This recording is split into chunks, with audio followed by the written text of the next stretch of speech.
నమస్తే friends, welcome to my channel lucky property Jangaon district అండి.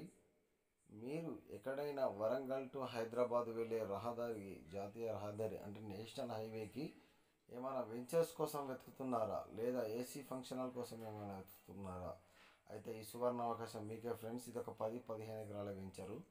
దీని ఎదురుగుండానే మనకు ఒక 3 ఎకరాలు రెడ్డి ప్రాపర్టీస్ మాత్రం సేల్కి వచ్చిందండి. అది ఎట్లా అంటే ఒక రోడ్ ఫేసింగ్, మళ్ళీ సబ్ రోడ్ ఉంటుంది. నేషనల్ హైవే నుంచి విలేజ్ టు విలేజ్ దారి వెళ్ళేటువంటి బీటీ రోడ్ అండి. ఆ బీటీ రోడ్కు 300 ఫీట్ల రోడ్ ఫేసింగ్తో ఉన్నటువంటి ఈ ల్యాండ్. ఇది మొత్తం టోటల్గా వరి పొలం అండి. అయితే ఇందులో కరెంటు ఫెసిలిటీ ఉన్నది అండ్ వాటర్ ఫెసిలిటీ ఉన్నది. మనం వెంచర్ చేయాలనుకున్నా, పెట్రోల్ పంప్ కట్టాలనుకున్నా, ఫంక్షన్ హాల్ కట్టాలనుకున్నా వాటర్ ఫెసిలిటీ అయితే మనకు అవసరం ఉంటుంది, అత్యవసరం ఉంటుందండి. అంటే అట్లాంటి మనకు బోరు పడుతుందో లేదో అనే ఇబ్బంది అయితే లేదు, బోర్ అవుతున్నది ఇందులో. ఓకేనా.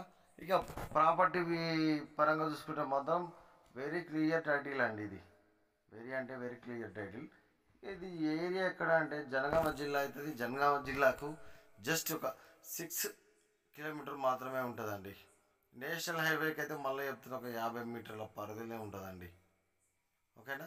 ఇది నేషనల్ హైవే అండి. మనం ఈ వరి పొలం అయితే ఎట్లా కనిపిస్తుందో సేమ్ అదే టైప్లో ఉంటుందండి.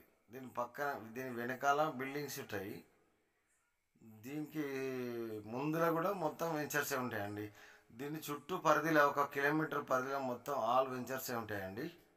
ఓకేనా. ఇక హైదరాబాద్కి వచ్చేసి మాత్రం జస్ట్ ఎంత అంటే 73 కిలోమీటర్ మాత్రమే ఉంటుందండి. ఇది హన్మకొండకు వస్తేమో 70 కిలోమీటర్ మాత్రం బరాబర్ ఉంటుంది. ఓకేనా. ఇట్లా పెద్ద పెద్ద కాలేజీలు, దాని బ్యాక్ సైడు ఈ ల్యాండ్ ఉంటుంది, దీని బ్యాక్ సైడ్ అది ఉంటుంది. వెంచర్స్ కూడా మంచి అన్ని అమ్మిన వెంచర్స్ అండి. సేల్ అయినటువంటి వెంచర్స్ చాలా ఉన్నాయి. ఇక్కడ వెంచర్ చేస్తే కూడా అవలీలంగా సేల్ అయిపోతుందండి. ఇది విలేజ్కి వెళ్ళిపోతుంది ఇట్లా. ఓకేనా ఫ్రెండ్స్. ప్లీజ్ మా ఛానల్ కనుక నచ్చితే please subscribe and like, share. Thank you friends. Thank you.